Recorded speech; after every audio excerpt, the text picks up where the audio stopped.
that again. 1 second. It just. Okay.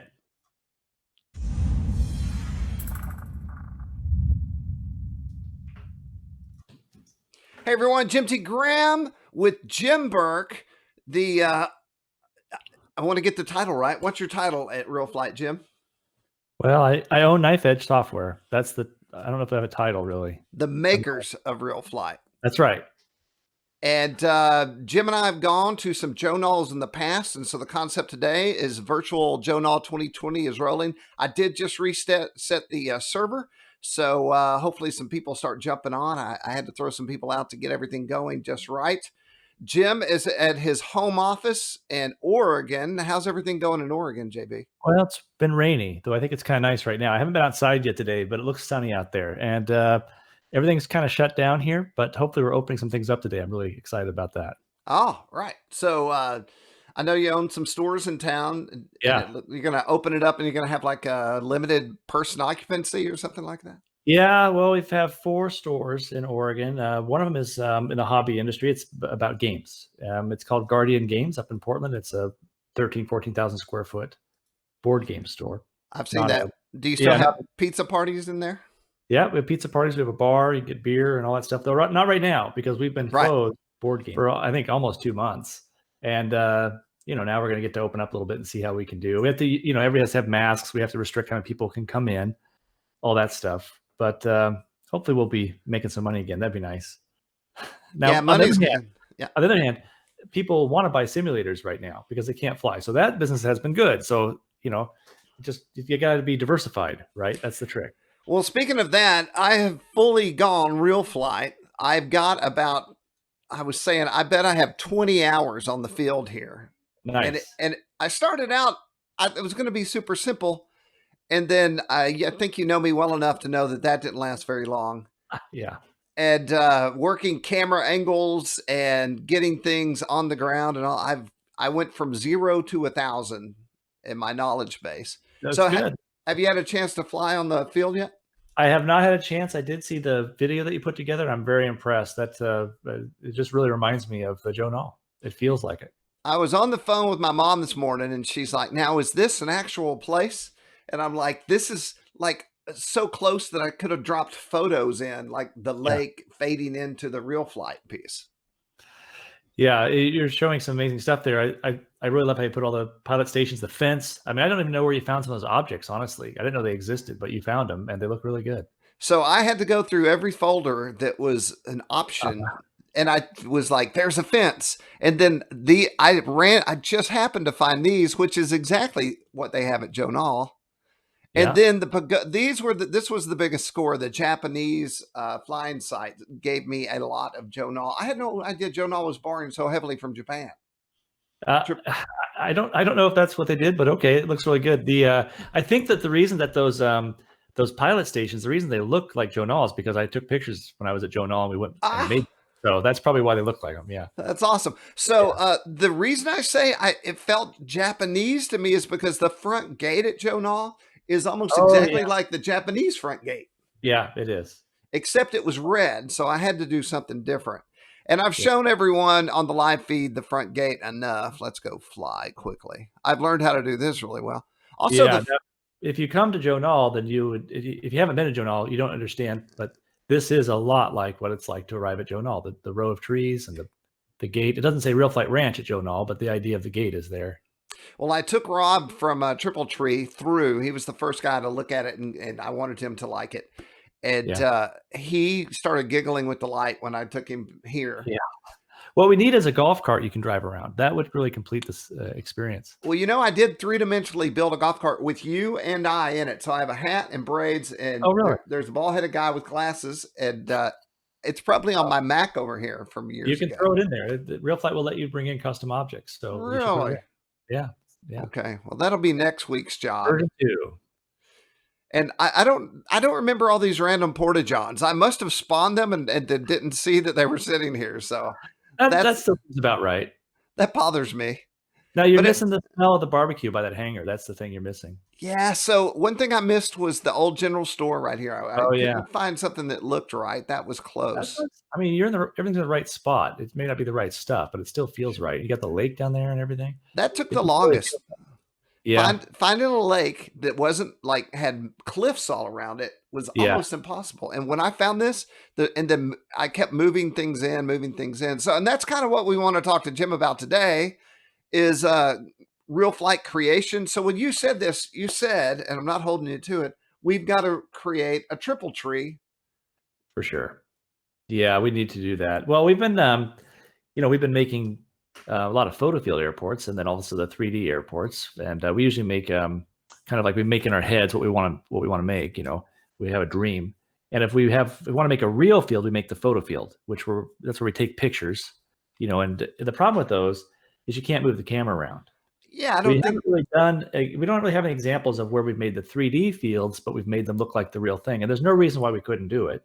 It's just not something we bother to do. And you've taken a really good step here towards doing it. So what we would do if we wanted to make a 3D field is send the artist to Triple Tree and have them take pictures of that old store building and, all the individual areas. And then we'd combine them. But one thing that does hold us back a little bit is it's kind of hard to work with the terrain in the RealFlight engine. We just haven't really worked on that for a long time. So we'd probably have to do something to make the lake easier. If you want to make the lake with the right outlines, we'd have to work on that a little bit. But otherwise, it's all in there. We just have to make the objects. So the lake is pretty close, except the 3D line actually has its own separate water pool over here. Yeah. So that would be, and you can't terraform. Can the developers terraform? It is possible. No, you can't do it. I like how you're at the edge of the map, kind of, because there's the high resolution versus low resolution terrain data right there. That's interesting. But no, you can't. Now there's definitely ways to make all that happen. It just hasn't been. You know what, Jim? In the end, it's just what people want. If this is what they want to be able to do, then we can spend time making it happen. But we haven't had a lot of people clamor for that. I got to think this would not be. The field offers so much.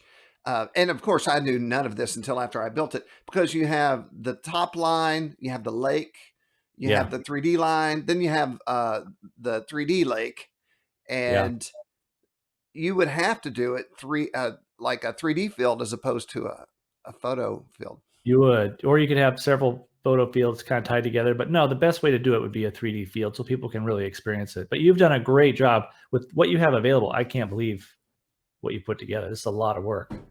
I don't know exactly what the word for my mental problem is, but once I started, I could not stop, and I was staying late, like until 1 a.m, building. Then I get up at 7, and my goal was to be live by the time I would actually be on the field at the real Joe Nall.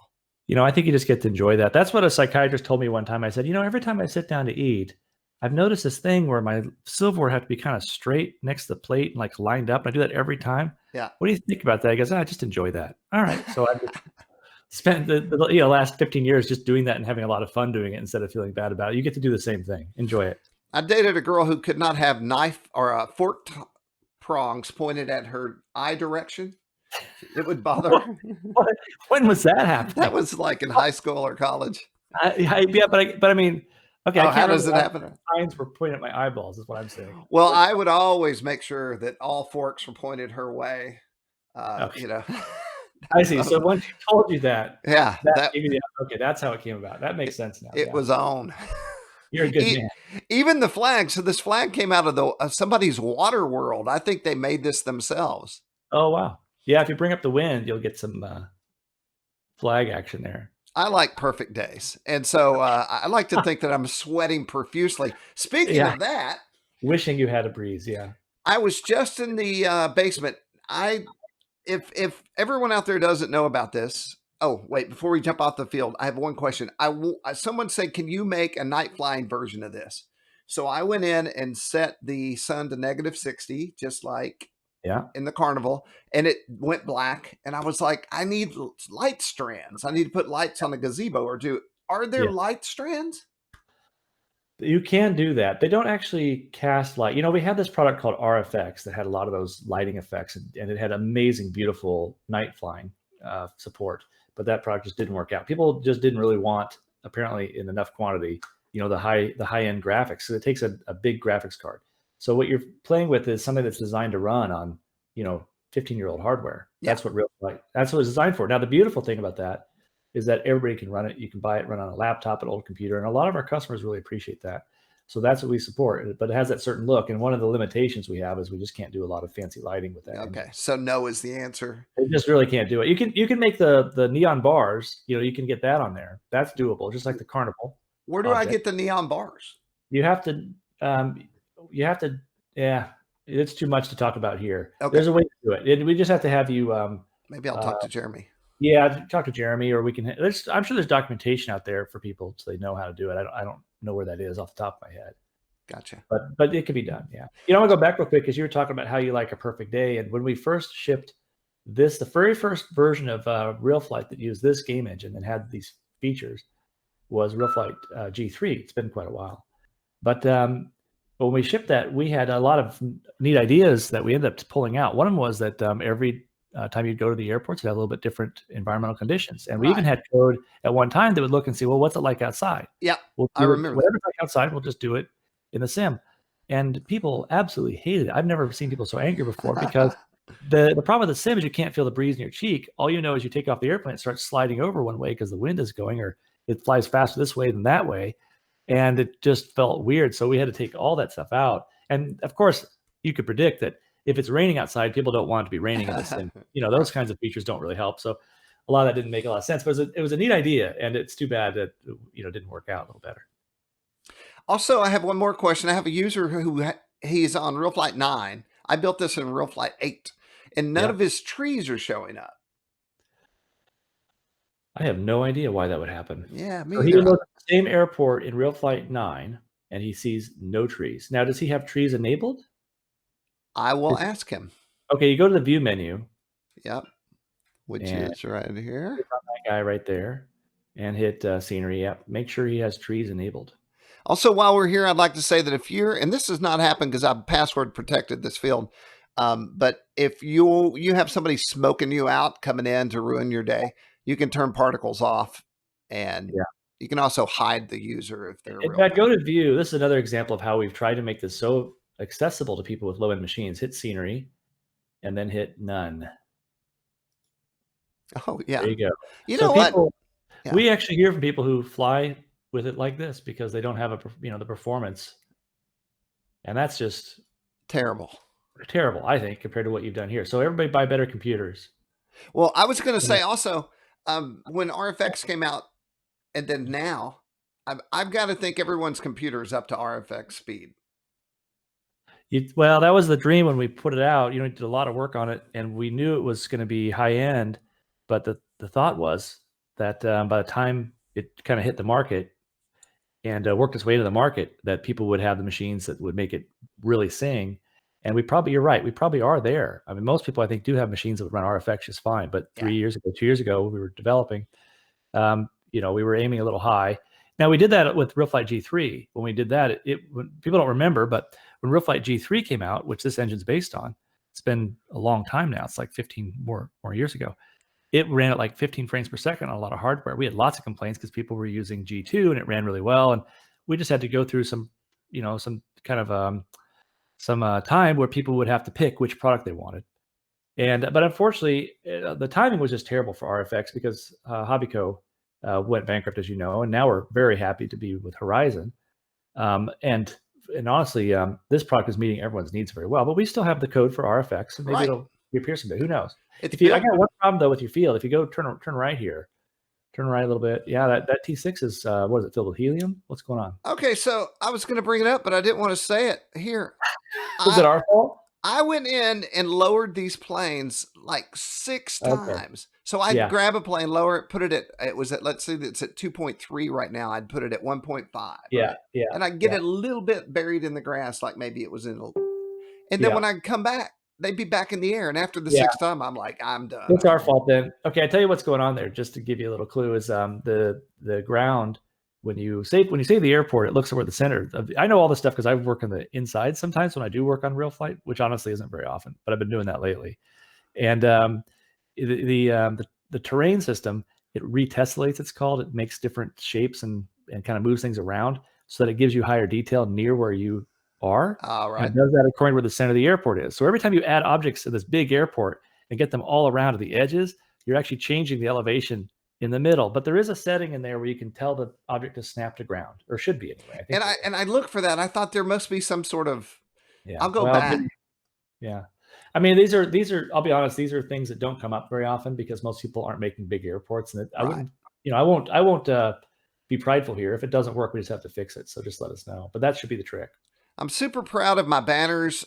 Gator RC bought some ads for this event. And so actually they're going to be in the section on RCGroups. And so I'm going to, and verify this because I'm pretty sure I'm right. I'm going to go in and make Gator RC banners and put them in here. And, and then I can go to where this is on the RealFlight uploader or RealFlight download pages, and I can just update the file, right? Yeah. So that's what, and then I'll tweak these airplanes while I'm at it. Yeah, you should be able to do that. Move the Porta I have a happy memory. Every time I see the RCGroups logo, Terry the Transmitter, I drew that on a napkin, literally, I think it was in 1999. And that's where that came from. I wish I'd saved that napkin. Wouldn't that have been a nice thing to have? Oh, that'd be awesome. Yeah. I was just looking for some stuff we're about to talk about, and an old user took Terry and he made the eyeballs transmitter sticks, and he put thumbs on there, so they're moving like this. And I'm like, this guy's long gone. I'm using that avatar. That's going to be my new avatar. We had a dream one time of you can do this still, I guess, but I had at the XFC, I wanted to do a thing where we'd have a big transmitter, and we would just have a receiver hooked up to that would match whatever the frequency of the person flying was. So you get to see the sticks move, right? While they were flying along. You could have this big one. And then I thought, well, shoot, we'll just do a big Terry with the eyeballs moving. That'd be funny, but we just never had the time to do it. Do you remember also we were going to do a we had talked about doing a costume where somebody would walk around the flight line at Joe Nall in the Terry the Transmitter costume? We got it priced out. I think it was like $4,000 to $7,000 for a full size Terry the Transmitter. And it would have been so fun to do, and I would love to have had the pictures from that. But we were so close. So yesterday I had Jace the Ace Ducia. What I consider Jace to be the #1 RC pilot in the country, or in the world, I guess. And so Jace flew the first noontime demo, and the coolest part I realized is that I pulled this transmitter up with him in mind, so that while he was flying his demo, you could see his stick movements. How awesome would that be? Let's say you're at Joe Nall and there's a cam over his shoulder. And then there's a big video camera. Well, we both play guitars, and we probably both watched videos. So YouTube has been huge for people who are learning guitar, because you can watch the fingers moving and you can see the strumming pattern. You can hear people play, and you put it all together. And RC could be taught that same way. Yeah, totally agree. It's like Rolling Harrier when it first came out. Well, even today, I was like, how do they do that? And really, what you got to do is look at the sticks and then get on RealFlight. Yep. We're doing that stuff in full scale airplanes now, and rolling spins and all that kind of stuff. That's stuff we do in full scale. And it really helps me that I know how to do that stuff. Though it's a lot harder when you're in the airplane than it is when you're on the ground. Let's go over here and we'll talk about, before we get too far, I thought we would go to the Naaman brothers. So yeah, I think we need to do a video at some point where we make a big combination video of doing one of those songs. I was thinking we should do that. Again. Why don't we do that sometime? Well, you know, Chris is now in a really big Pink Floyd tribute band. I know, I follow him. Booking big halls. And so this was our group. We were the Naaman brothers and the Seftones. We played at Seth and Naaman. Naaman. I don't think I ever played with you guys at Seth. I did the Nall or something. I can't remember. So I was in the basement because this hat and that beard, and I think you had a set pair of overalls and a blue shirt. I did. I have them all in a bag. Yeah. And I was going to bring it out for the show, but of course the basement has swallowed that bag up. I don't know. I couldn't find it. But I wanted to tell a story that I guess it was the day before the show. You went out on the flight line in your overalls and your beard and your hat. And you were, we called you Old Man Naaman. Yeah. And you were wandering on the demo flight line in the middle of the noontime demo, and Jason Nall, I remember, was working on an airplane with his head down and in the fuselage. And what were you saying to him? Oh gosh, I don't remember what I was saying. I was playing harmonica and dancing a jig and trying to get him to dance with me. The thing is, Jason Jason is a terrible person. And you have to understand that. It was at I think it was Toledo one year, and I was just getting something out of my car, and Jason pulled at 30 miles an hour and slammed the brakes and honked the horn, and just right at me, and it scared me so bad. I don't know if I've ever been so scared in my entire life. I had a heart attack. And I turned around to face his car about to hit me, and he was laughing. Him and Amanda were laughing. Really, really funny. So anything I could do to Jason, I think, is just fair. Well, you were like mumbling at him. You were like, "Oh, Joe Nall," and he was like, and he wouldn't look at you, and you're like, "Yeah." People didn't know who I was, so that's what made it great. Is I just kept it. He thought you were a really old man. And you know what? It's always awkward when someone plays harmonica. right there. And then they got a costume on and they're dancing in front of you, and there's somebody with a microphone trying to get them to make a comment. I mean, that's pretty bad. So that was the idea, was to make it feel awkward. And I didn't feel awkward because I was in a costume. Nobody knew who the hell I was. It was perfect. So it went on, and it was awesome. So I believe, Jim, that the trick to humor is to first you do a joke, okay? Then you do it over and over until it's not funny. Yes. And then you keep doing it. Yes. And you keep doing it, and then it gets funny again. Then you do it some more. That's how I like it. Well, we used to hire models to go to shows, and there was this one model that was always at Toledo, and I was doing something, and it was just making me laugh hysterically. And she said, "You know, it's not funny." I said, "I know. That's why it's so damn funny." I love it. And she thought that was funny. So eventually, yeah. But we have this, and then the other thing I wanted to share is that during this time, Jim grew up in the world of airplanes. Your dad was an airplane dealer. Yeah. So you flew around the country and picking up and selling airplanes, and have many horrific airplane near-death stories that are awesome. There's a few. And so this is a video I shot when I visited Oregon.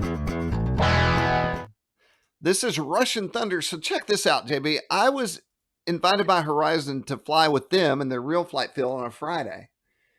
And I brought Russian Thunder out. And so Steve Petrato said, "I don't understand why it's so unique to have flown in that plane." And I said, "There's only 14 ever made." That's correct, right? Yeah, I think 14 might be right. Might be less, but some number like that. And of course, I think 3 or 4 have been destroyed in fatality accidents. It has a bad reputation because of that. And all the rest are grounded except for Russian Thunder. I think there's actually one in Australia that I learned is flying as well. That's a very rare airplane. And this is the first one built in 1996, which was the same year that RCGroups and Knife Edge were formed. Wow.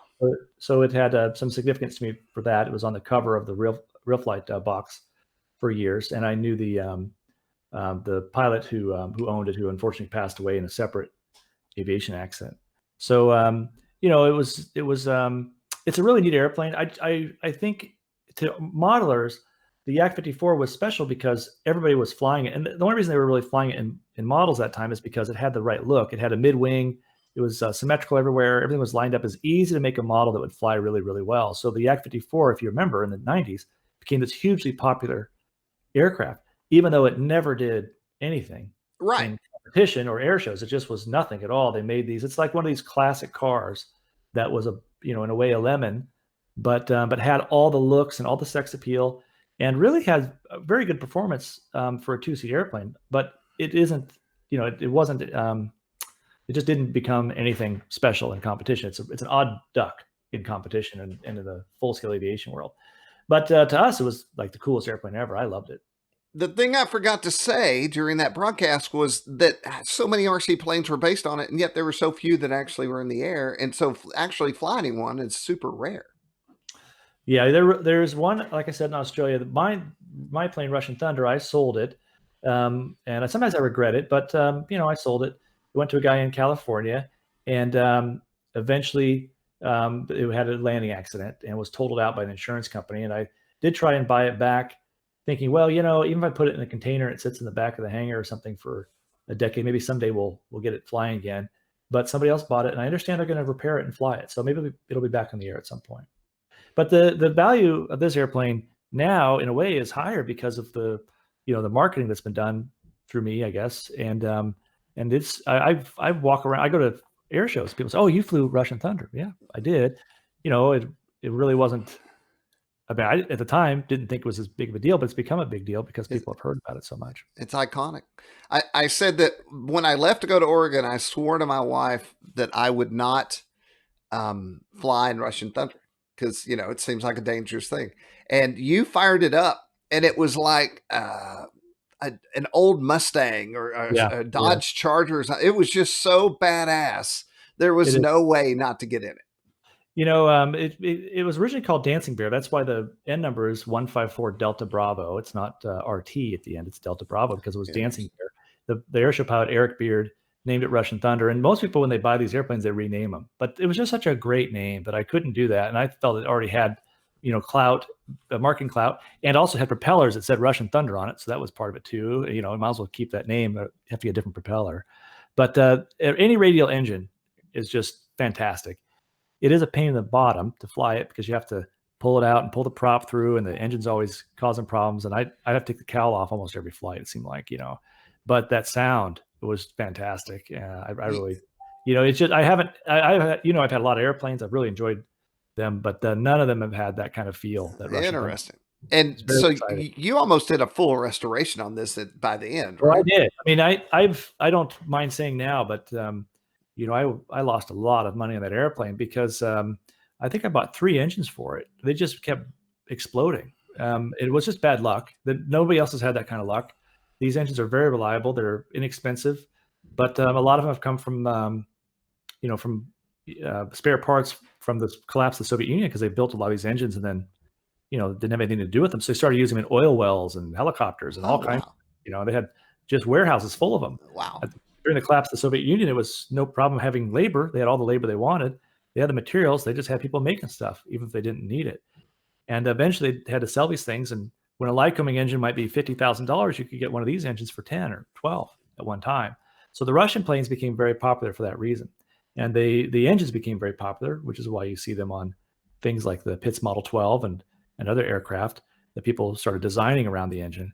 But you know, unfortunately, I just had maybe bad luck. Maybe we didn't make good luck. It'd be a way to look at it. Maybe we did some things we shouldn't have done. But regardless, I went through some engines and I did paint the whole thing and did a lot of work on it, nice work on it to restore it back to its original standards. Really better than it ever was out of the factory. In fact, I've seen some of the planes now from the factory and they didn't look as good as, you know, this one did. So it was really nice. You could have had a nice lunch off of the engine when it was put together. It was painted and beautiful. But yeah, in the end, I did that. And then I just realized at some point that I needed a different airplane to do what I wanted. And I really, at the time, just couldn't afford 2 airplanes. Who can? So that's where I went. Well, that brings us to Jim Bourke Air Shows, which is basically what you do all the time now, right? That's my deal. Yeah. Well, of course, I still, you know, I kind of retired when I sold RCGroups for about a month. And then I realized I didn't like doing that. But I still have knife edge software where we make RealFlight. And I enjoyed that a lot, though I don't do a lot with it day to day, except when we're on quarantine. Like right now, I've been working on the code because why not? And I have my retail stores, but they don't take a lot of time. So yeah, most of what I do is an airshow pilot. Jim, what is this font? Because I must own it. Which font? The Jim Bourke font. You own it? No, I must own it. Do you know what font's being used on this? I can find out. I don't know. It's awesome. I'm a font collector.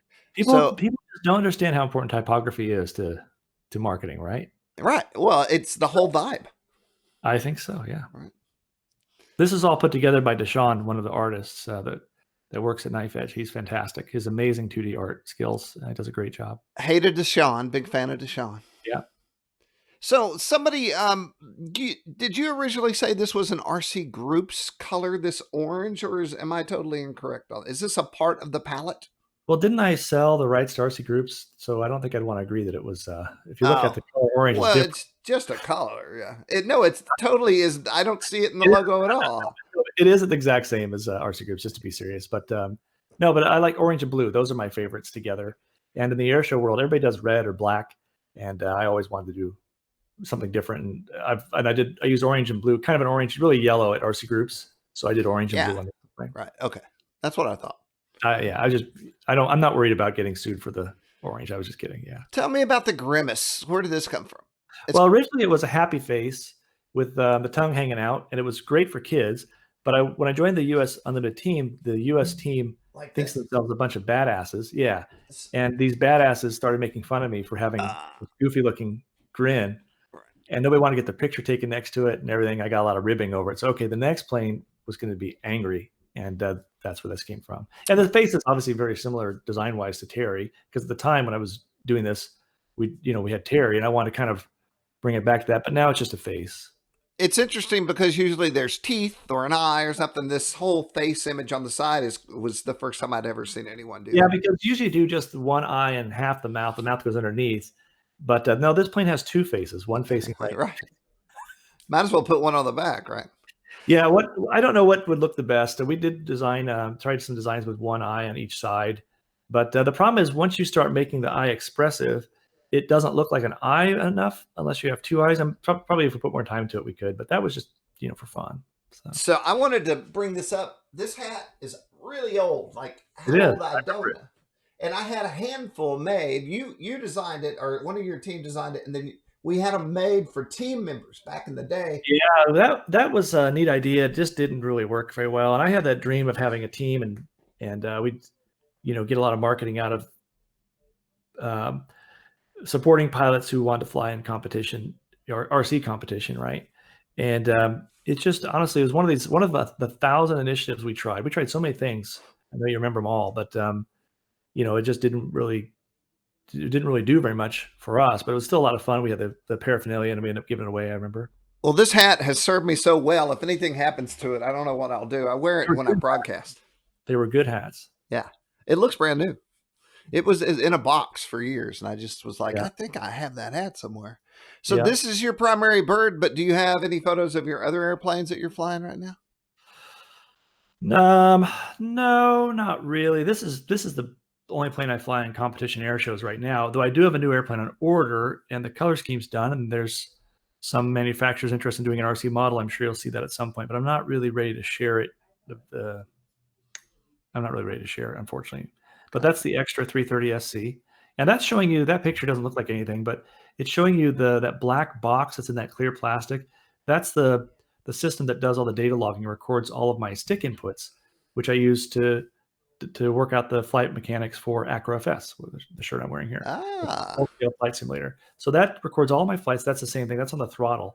So every time I move the throttle, the elevator, the rudder, the ailerons, it records all that data, and then I can play it back in the sim, and I can play back my flight from the cockpit or from any other vantage point, and I can see all the control movements. Gotcha. And so we should go look at that. Well, you can. I mean, it's really just in demo right now, and we use the same game engine for that we use for RFX. So both those projects, we're just kind of trying to, we're taking a break on both of them, trying to figure out what we want to do with our technology. That's the virtual data logging system right there that you just saw. So we don't want to go look at the new Acro FS? Sure, go ahead. Yeah, go take a look. Why not? I'm not saying no, but let's see what I've got here. Oh, that's us. Let's see what the live chat has to say. We got Cy Jones says hello. Fred Weaver says, hey, did you create the flying site in Morgan Hill, California? I was there the day you guys took pictures of the site. Yeah. Well, so the Morgan Hill, Fred, tell us remind me which one that is. It must be the Gold Country, I think it is. Well, we take all the photos in a panorama. So we have a 360 degree, spherical view. And then we simply stitch those together. There's techniques to do that are a little complicated, but they get stitched together essentially into a big bubble around the camera. And that's really all there is to it. There's software out there for what's called panorama stitching you can find. And you can create what they call cubic environment maps, things like that. And that's the technique we use. You can Google that. There's cameras now that do it for you. You just put the camera on it. It does all that. But back in the day, we had to take 300 pictures and then stitch them together in Photoshop to make it work. I still love the topless lady in the window. That's always, which actually isn't a topless lady. No, it's not. So tell that story. That was, yeah. So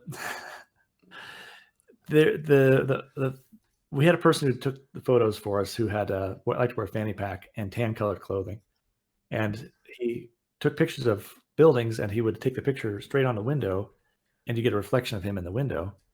And people would hover their aircraft next to the window and look in the window and see this person that looked like it was completely naked with a fanny pack and assumed it was a woman, and that we'd hidden an Easter egg in there that they were finding. And no, it was just this guy who had a fanny pack on and tan-colored clothing. The resolution was so low that you couldn't tell it was a dude with a fanny pack on, but that's what they were looking at. So, okay, let me just say to everyone, don't Google RealFlight topless woman.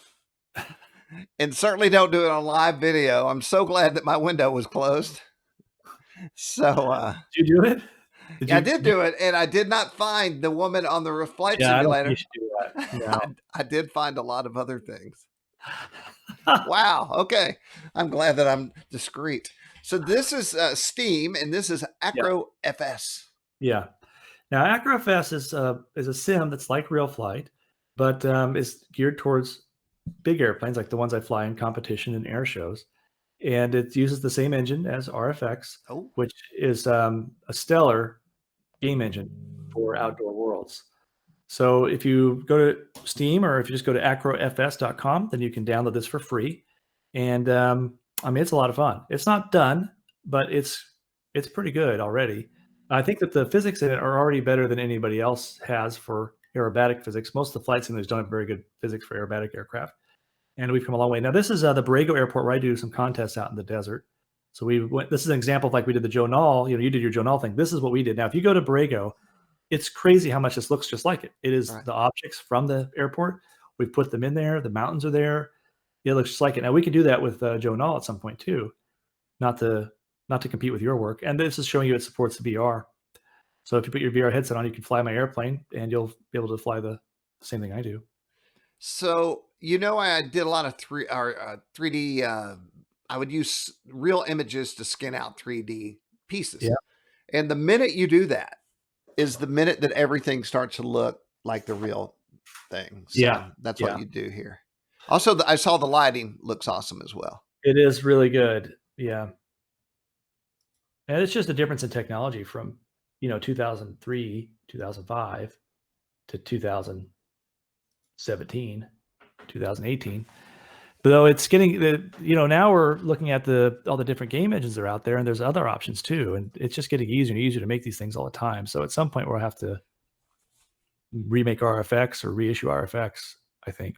And so this currently only has one plane in it, right? No, we've got I think you have the extra. I think you have a decathlon, and maybe Russian Thunder, and maybe the S-Bach.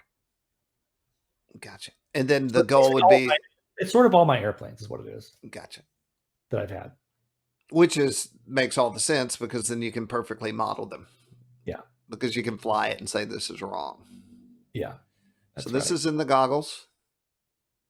Yeah. I've gone through 3 sets of Oculuses. Oculuses? Is that a word? Oculus. I don't know. My son now has the new whatever the new version is, that it's built into the goggle itself. You don't need a computer anymore. Yeah. Okay. Very cool. Well, I hope people try it out. So this is a free download, right? You can click on those aircraft there. It'll show you pictures of the ones it supports. There's the extra. And then there's the decathlon. That's not my decathlon that I flew. That's a friend's decathlon. Mine was all red when I flew the decathlon. There's the S-Bach. Beautiful, amazing airplane. And then if you keep going, I bet you Russian Thunder's in there. So you'll have a... Oh, yeah. Yeah, there it is. So you have a really brand new model of Russian Thunder. If you like Russian Thunder, go fly that. So when we flew Russian Thunder, I can't remember what point roll we did. We're doing like 6-point rolls, 8-point rolls. Oh, 8-point rolls probably, yeah. And that was actually the thing about that plane that wasn't great, is I didn't like how it rolled. I worked on that quite a bit and probably was pretty close to getting it better, but ended up selling it. And I remember my boots, I was wearing cowboy boots, and then we were flying inverted, and my feet just started lifting towards the canopy. Yeah. And you said, I think you've had enough. And I'm like, oh, no, I'm fine. And you're like, that's what you think. Well, I always try and give people a shorter ride than they want, because when they get sick, it's no fun. It's too late, right? And it's just horrible. So, and you got to clean out the cabin. Yeah, so I always cut it off a little short. But I don't know if you remember, that plane had stirrups. You could put your feet in the pedals, then put the little leather stirrups over your feet so they couldn't come up. But people don't think about that when they fly RC, and then they go fly the real plane. Is all the forces are on your body and your legs are heavy. And when you push, a few negative G, you don't have a lot of muscles that keep your legs down. There's not strong muscles, right? I think that's when I said, let's roll back over. I couldn't make my legs go down. Yeah. It's just not something people are used to. It was super awesome. And I always say that the flying didn't get me. It was, we were waiting to land and some, I guess, engine smoke came inside the fuselage. And oh yeah, we were blowing the smoke. It was in my nose. Yeah. When people love to see smoke at air shows, but it doesn't just stay outside the airplane. Of course, it goes inside the airplane too, because it's just smoke and your visibility isn't very good if you get a lot of smoke in the airplane, and also it smells and it's sticky. It leaves a residue all over the inside, so you have to clean that out, or else you get dust collecting to it. So, this is the reality of the air show. Right. There's more trouble to it than people realize. It's a little more physically demanding than they probably expect. Everyone should do it once, especially if you're like a big time 3D pilot. You should go. You should. Yeah, it's a lot of fun, isn't it? So, what's next for you in the full scale world? Do you have? Right now, it's all the competitions are shut down. The only thing that's going on with me right now is I'm running for IAC President, the International Aerobatic Club, which I'm very involved in. That's something that's going on right now. But there's nothing happening as far as contests go or air shows. I had I don't know, 6 or 7 air shows cancel for the summer, and I don't know if I'm going to have any this year. No one does. Let me say that they said they would do a drive-in air show. It's a social distancing perfect solution. People go sit in their car. Yeah, I suppose. I think that's probably. I think at that point people will probably not come, but maybe people are going to try it out. A lot of these air shows. I mean, you can imagine how the economic devastation this is wreaking on the air show community that relies on crowds, and it's a large industry because you get 100,000 or more people at some of these shows, and each of them are paying $50. So you can start doing the math. Performers get good money for all this stuff. So there's sponsorships and all that too. So it makes money for people, but not this year. And I know air show performers who live off this that are just wondering how they're going to make it through it. The Blue Angels flew over the house yesterday, and the whole neighborhood was out, and so people are looking for something to look at. Yeah. Well, people love airplanes. They don't know as much about them as they used to. Our culture doesn't do as much about that, to reinforce that as they used to. But when you put airplanes in front of people, they watch them, they look at them, they like them. So. Well, let me throw this back at you. I still play War Thunder almost every day. War Thunder is a full-scale online. I play with team members all around the world. There's usually 14 of us on a team, and the knowledge of not only the tanks but the airplanes is all the way down to as you play, you win schemes and you can change the way your plane looks. But it's all scale and it all works. It's all for the plane that you're in. So I've got to think this is increasing the knowledge base of people out there of classic planes. Yeah. Well, like I said, when people have the chance to look at this stuff, to watch the stuff, they do. They stop what they're doing and they look at it. So we just have to put it in front of people more if you want to have more. It trickles down. And at the close of World War II, we had a lot of pilots, a lot of people who really loved aviation. And we've sort of lost that generation now. And I remember talking to you about this, I think when we first met. I talked about it when I started RCGroups. At some point, we'd lose that generation. Demographic. And it's happened. It's not a surprise because that was where a lot of the energy came from. So we have to it's not like we get the boost from media anymore. We have to give that boost ourselves. We have to find ways to explain ourselves to people. It's different. It doesn't get handed to us anymore. But when we do it, it works. Well, everyone's looking for something to do right now. I can tell you that. And that's part of the success of the virtual Joe Nall. And, just go out there and be creative and give people something to do. Yeah, for sure. All right. We had a lot of good times at Joe Nall. Yeah. I was trying to think of some of the stories, many stories you can't tell. What I didn't grab? It's a picture of I think it's the first year you and I were at Joe Nall together, and I had a golf cart that pulled a trailer, and on the trailer was a picnic table that then people would sit on, and I would pull them around the facility. Yeah, that was fun. And there's a picture of me standing on the picnic table with my guitar. You're driving the golf cart, and we're headed down to the main line. That's a good picture. And then I had the Hell Wagon back then too. Yeah, I all I really remember about all of our trips together is getting in trouble. I remember I get in trouble a lot. I don't, and the thing is, I hate being in trouble. It's like the worst feeling ever for me. I always want to get out of trouble as soon as I'm in trouble. As soon as I can, I want to get out of it. But I get myself in a lot of trouble, and I remember all that. So we can't talk about that. But it was, they're good times. But that's how I remember. I think the statute of limitations has run out on many of our troubles. I'll make some notes in my will that you can release information. I'm pretty sure Frank Knoll's over it now. We could tell that story one day. Yeah. That was awesome. But not responsible. But yeah, it was a long time ago. Yeah. So let me ask you, how do you like my new the way I'm doing the live stream with multiple cams, shots, switching? Very professional.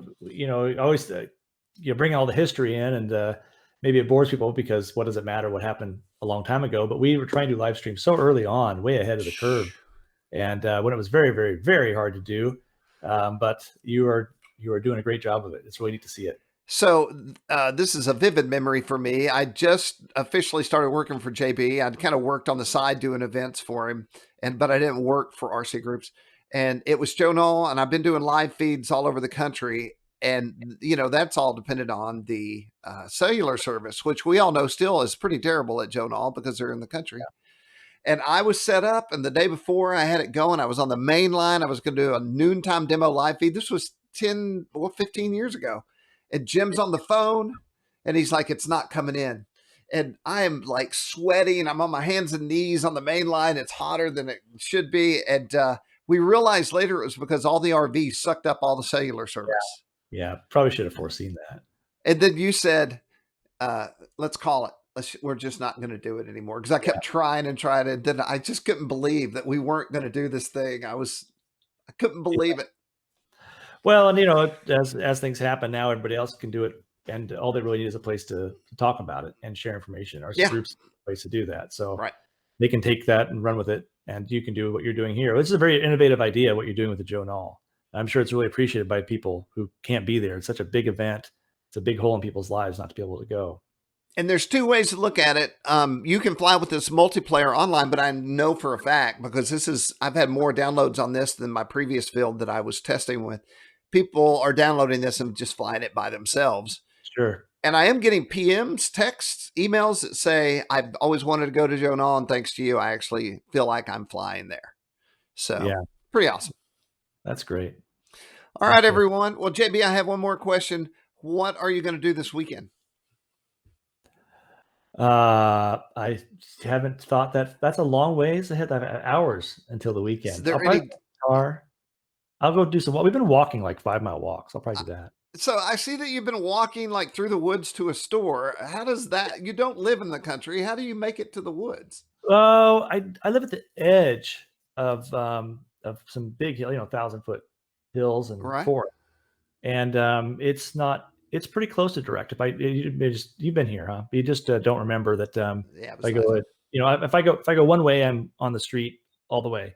If I go the other way, I'm in the hills and the forest the whole way until I get to the grocery store. Yeah, I know it doesn't seem like it, but I live. I live on the hill. It's just right behind that hill. And the hills, the trails from where I am behind my house, they would go for 50 miles. I mean, you could easily get lost and die back there. It's a real serious set of hiking trails, which is a lot of fun. So we go there when we'll take a long hike up to a peak and come back down. It's really fun. No wild animals, no bear, or cougar. There's wild animals. I mean, carry a big pistol with you. I haven't seen any, but they wouldn't let us see them. I'm sure they're out there. There's definitely cougars out there, and I know there's bears. I don't know that people have seen them out there, but they're out there, sure. All right. Well, man, I sure appreciate the time. Yeah, it was a lot of fun. Thank you. All right, everybody. We've been talking to Jim Bourke, the founder of RCGroups and the owner of Knife Edge RealFlight, bringing us the software that brings us Virtual Joe Nall 2020. Thank you, JB. We're out of here. Bye-bye, everybody. Thanks to our live users, and everyone have a great weekend. Be sure and hit subscribe if you want to be notified when I go live, which could happen at any moment.